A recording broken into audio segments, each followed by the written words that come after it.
పేరెంట్స్కే కాదండి, టీచర్స్కి కూడా నేను ఒక మెసేజ్ ఇవ్వాలనుకుంటున్నాను, ఎస్పెషల్లీ స్టూడెంట్స్ రిలేటెడ్లో.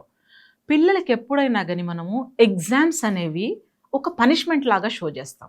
టీచర్స్ ఏమంటారు, మీరు ఫైనల్స్లో మీ రిజల్ట్ ఇవ్వలేదనుకోండి అప్పుడు ఉంటుంది మీకు అని అంటారు. అంటే మనం హ్యూమన్ మైండ్కి మైండ్కి ఏమనిస్తున్నాము, ఇట్స్ ఎ పనిష్మెంట్.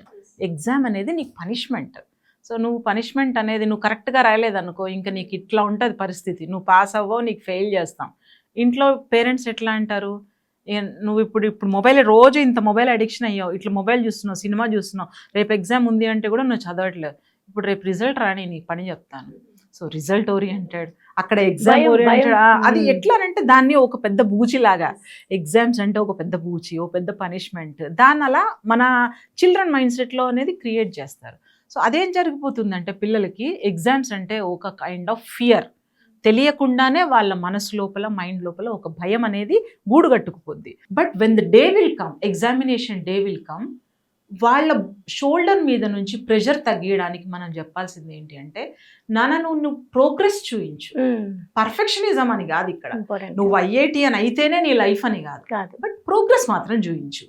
అంటే వాళ్ళ లోపల ఒక కైండ్ ఆఫ్ ఎంతూజియాజం పెరుగుద్ది.